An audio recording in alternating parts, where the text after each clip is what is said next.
All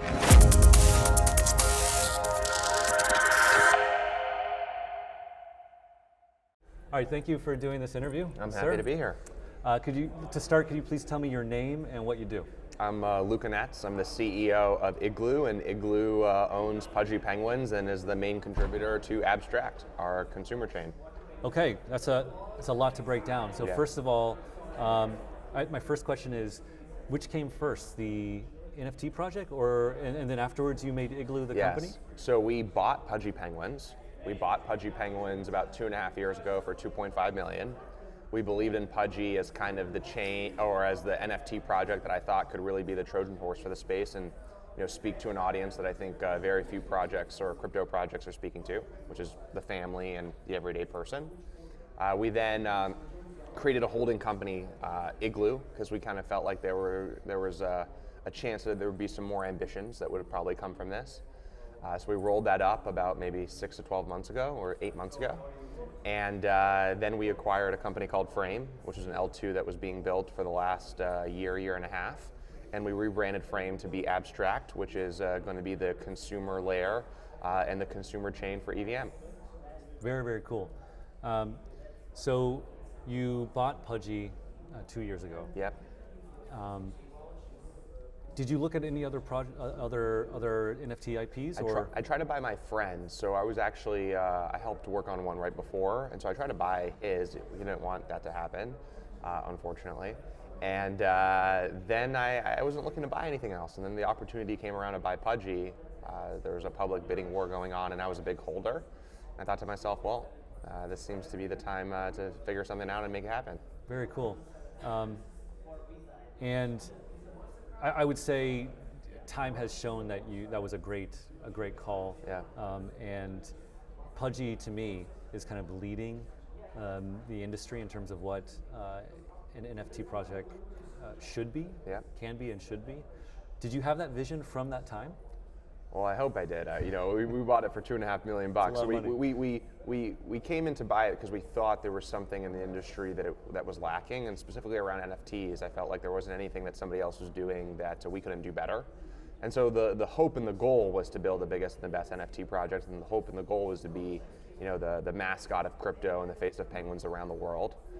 Thankfully, it's worked out not exactly how we wanted it to. Obviously, there's been some bumps in the road, but super grateful and thankful to be here. And obviously, a lot of things could have went wrong. So, gratitude is probably the stance I take here. Very, very cool. You said that something was lacking. Yeah. And by that, I'm taking that to mean like in the NFT space. Yeah.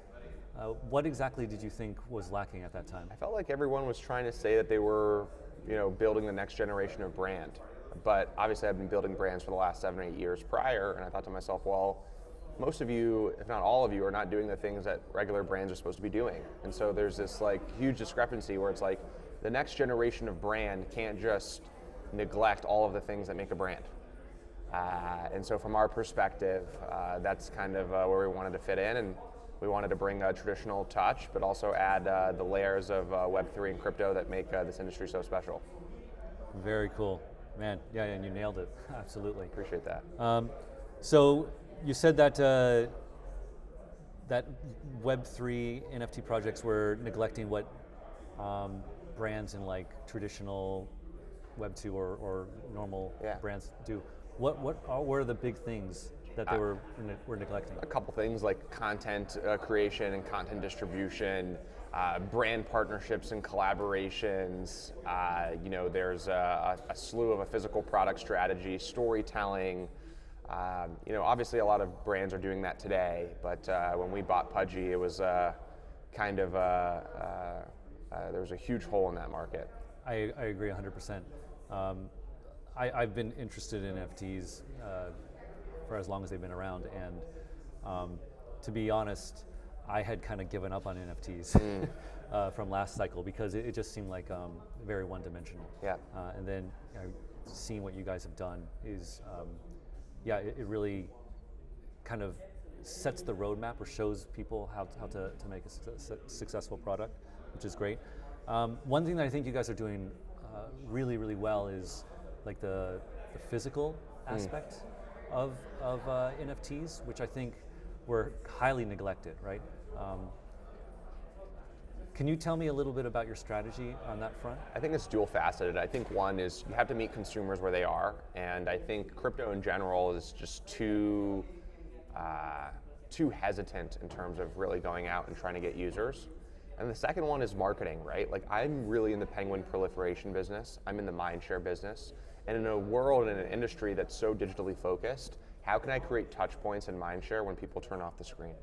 And I think that's really boded well for us. And again, I think crypto shouldn't just be for the bro, right? I think it should be for the 5-year-old and the 60-year-old and the man and the woman and the people in the West and the people in the East.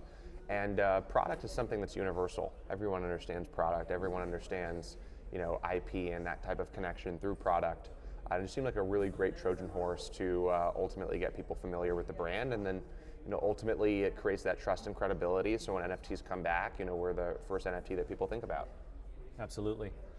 One thing I noticed last cycle and the previous cycle before that is a lot of these crypto companies, including NFT projects, they would partner with people to make physical goods, but the goods weren't very good. Yeah. They're kind of crappy. Yeah. How did you? So what was your strategy or were you mindful of that and like went and found people to make sure that wasn't the case? And it sucks a little bit, but I think again, one of the opportunities in crypto is that there's a real lack of traditional entrepreneurship, and so we just took the lens of like what does it mean to build a good business, and how do you get there? And so I'm not in the toy making business, I'm in the licensing business. So we found a toy partner that knows how to make products like the best of them, and I think too many people try to do things themselves and understand that running an efficient business is about the deals that you make. And so it's probably one of the things I pride myself on the most, is I think we're good deal makers. And you must also be pretty good at finding partners who are not scammy or who actually know what they're doing. Yeah. Which I think is really difficult. I think just from my experience and seeing a little bit on the business side, people will partner with people who turn out to not be exactly what they pretend to be. Yeah. Cool. So let's change a little bit and talk about Abstract. Yeah. I think it's safe to say a lot of people were surprised with this move. Can you just give me the 50,000 foot pitch of why Abstract? So I think for us, we see the same opportunity in the L2 land that we saw in NFT land. And again, I think the same thoughts kind of go through my mind when I'm looking at L2s and L2 ecosystems. There's nothing there that I see that is that impressive, and I think we can do everything that everybody else is doing, and I think we can do it better. And so that's probably one of the reasons. The second reason is a lot of our products, especially in mass, for those who are not familiar, our toys that are in Walmart and Target are actually, have a QR code that is powered by an L2, and there's a whole NFT and digital integration. And when building for consumer, there wasn't an L2 that really just fulfilled and optimized for our wants and needs the way that I wanted to. And this kind of gave me a little bit of an aha moment. And this aha moment was, consumer is the final frontier for crypto. I firmly believe that. With the ETFs, we've now broken through to institutions. So we really now need to go get new net users. But naturally, a majority of blockchains and blockchain teams have been conditioned to believe that the general purpose approach is the approach to success. And I actually think that fragmented approach is naturally really hard to pull off. And instinctually, as an entrepreneur, is just not something that I like to embody. I don't want to go into a business trying to tackle 10 different things at once. I want to tackle one thing. And there isn't a chain today that is owning the consumer chain, that is building for consumers and consumers only. And consumer and blockchain are actually not synonymous. I think they're antonyms. So I think what it means to build for consumer, there's a couple sacrifices that I think you have to make that I think general purpose blockchains just simply won't make because they're optimizing for too many different things. And I'm just looking at the EVM landscape specifically, and I'm like, well, who is owning consumer? Who is that hub of fun? And who's really speaking to that audience?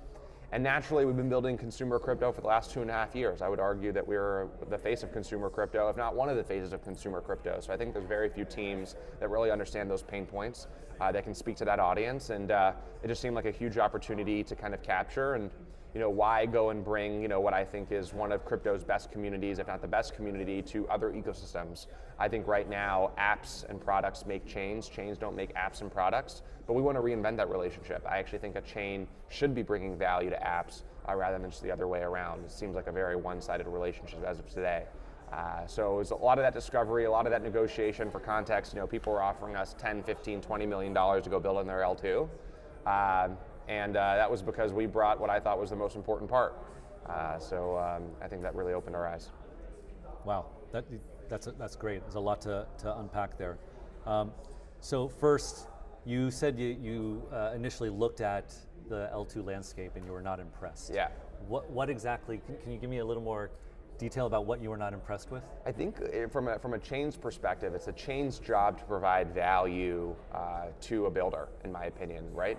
Right now, apps make chains, builders make chains, but that relationship is so one-sided, and so to even the playing field, most chains give grants or incentives or some sort of incentive model for an app to go build on their ecosystem. But I don't want that if I'm a builder, right? If I'm a builder, I want you to help me find product market fit. I want you to help me gain momentum. I want you to give me value that is not just purely transactional on a one or two off basis transaction. And so I think from our perspective, I think there's just something around curation, there's something about onboarding that doesn't seem like really hyper-focused in one direction. And no fault to them. When you're building general purpose, you're building 10 different things, there's 10 different departments within your company. And you're trying to make sure you dot your I's and cross your X's on different places. But I think from our perspective, there's a really curated and angled approach that we want to take. And ultimately, I think that's going to be the approach that wins in the long term. Yeah. Cool. Right, so you said that when you build for the consumer, right, then talking from the L2's perspective, you need to make certain sacrifices? Yep. What sacrifices are you talking about, like transaction costs? It's funny you bring that up because it's like when you think about what are like the most, what are the backbones of blockchains today? Like what are the things you can't compromise on? You can't compromise on decentralization, right? I don't know if you've ever been through a decentralized social media. Probably the one that's most familiar for people is 4chan, right? Why is Instagram so much bigger of a business and has so much more traction than 4chan? Well, one is kind of a free-for-all, and another is pretty centralized and focused on an end objective. And I think we've just been married to this fact that it has to go one way and one way only, and everything else, you should go kick rocks. But I think from our perspective, it's like to be consumer-centric means to put the consumer above all else, meaning above decentralization. And we want to accomplish these things. Don't get me wrong, but I think our ethos is we are going to optimize for the consumer and the consumer experience and consumer safety before we optimize for anything else. And I think naturally, when you look under the hood of most blockchains and the ethoses in which most people build, they do not follow that mantra. Very cool. Yeah, I agree with a lot of this. For example, I always do this is not unique to me, but I always do the mom test, right? Nice. Like, would or could my mom Right. use some of these apps that I use? Right. There's no way. There's no way. It's not going to happen. Right. But just on a slight tangent, I got one of those little Pudgy Penguin like igloos with the QR code, and it is seamless, right? Like it's something that my mom could use, Right. Which is great. So I love this idea though of consumer safety. Yeah. Right. I think that is maybe the biggest thing that's lacking in crypto. Even for me now, when I send funds to my friends or this kind of thing, right, I have to double, triple check, right? Maybe send a test transaction just to make sure it works. I mean, so I was wondering, could you give me some more context of what you mean by consumer safety? Like, what are you thinking about? Yeah, so I think we're going to pioneer it via Abstract Global Wallet, which is basically going to power this entire hub that is going to empower our entire ecosystem. And we're just going to be able to do things that I think most blockchains are not going to be able to do. And so, what does it look like? If you get phished, like what precautionary measures can you kind of put in place? Right now, when you go explore Ethereum or any of these other ecosystems, it's kind of a free-for-all. You can go to a bunch of different places. You don't know what's trustworthy, what's not. Imagine a world where there's a portal and a hub where you know exactly what's authentic and what's trusted and what's passed the right audits to kind of give that experience. I mean, the second somebody gets hacked and loses all their money, you've lost that customer forever. And so, there's a lot of different innovations that we're going to kind of spearhead there. Probably starts with Abstract Global Wallet and then our portal, which we will be announcing here pretty soon. The rest I'll leave it up to a little bit of a surprise, just so I can keep those things in my back pocket. Absolutely. Okay, I've got like one or two more questions. Yeah. My next question is, all of this sounds awesome, Yeah. and it makes me very excited about, of course, Pudgy Penguins, but NFTs in general, Yeah. because I think, again, like I said earlier, you showing the way helps the whole space, right? Like this kind Thank of thing. Where do the NFTs, Pudgy Penguin NFTs, fit in this this grand vision? They're the first edition. They're the hub to the entire ecosystem. So I got here because I reward and I treat our holders as the vocal point to the entire business. There isn't a world where a Pudgy Penguins business becomes a multi-billion-dollar business and the NFTs are at zero. They win and die together.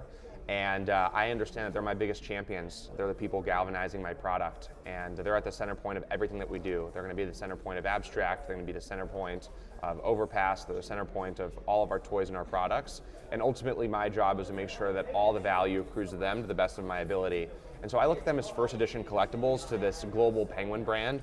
And I also look at them as like this Veblen good and the status symbol within this industry. Like, what does a Pudgy Penguin represent, right? It represents, somebody who is all about the underdog story, all about, somebody coming from the ashes and breaking barriers and pushing boundaries. It's about this philanthropic initiative that we need to go and bring crypto to the masses, but we're not going to bring it to them, based on price going up or price going down. We're going to bring it to them in a way that's familiar.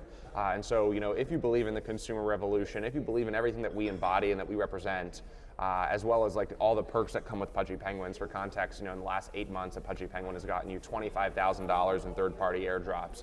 Every toy and every product and every piece of content that we do is actually licensed from the holder, and those NFTs, the people who hold those NFTs get royalties in perpetuity. So it's just like a giant flywheel in the ecosystem that we've created that I think is super interesting and exciting. And obviously we have a long ways to go, but I know we're going to get to the finish line. Very, very cool. Okay, last question. And this is connected to the answer you just gave, but I look at that and I look at like the regulatory landscape in the U.S. in particular, the SEC, and it makes me wonder, like, it seems like America's lack of clarity and kind of fuzzy legal framework is a setback in a lot of ways. And I was talking with someone else, and they were saying that you have other regulators in like Singapore, Hong Kong, Japan, who have much better frameworks, but even still, everyone still looks to the U.S. and the SEC for. Yeah. And I was wondering if you think that's true, if you think that America's, I would say, poor relationship with crypto is kind of a headwind. Totally. I mean, America is a leader in many industries. I mean, we are the greatest country in the world for many reasons, and it's probably one of them. So it's super upsetting that there's a group of people who don't want to go and put clarity here. I mean, everyone wants to work within the bounds of the law, but if you don't know what the law is, how can you work within the bounds? I think from us, we're taking a really conservative approach. From our perspective, we have multiple legal firms on retainer. We get opinion letters when we want to do things. So ultimately, I think we cover our X's and O's, but this needs to change sooner rather than later. I mean, America has been at the forefront of innovation for a long time. This industry has the potential to disrupt many industries and has a TAM of, I think, tens of trillions of dollars, and in some cases, maybe even $100+ trillion. So it's time our regulators, who we vote in, get their act together a little bit and give us the clarity that we all need so that entrepreneurs can innovate. I agree. Amen. Thank you very much, sir. I appreciate it. Thank you, my friend. Thanks for having me.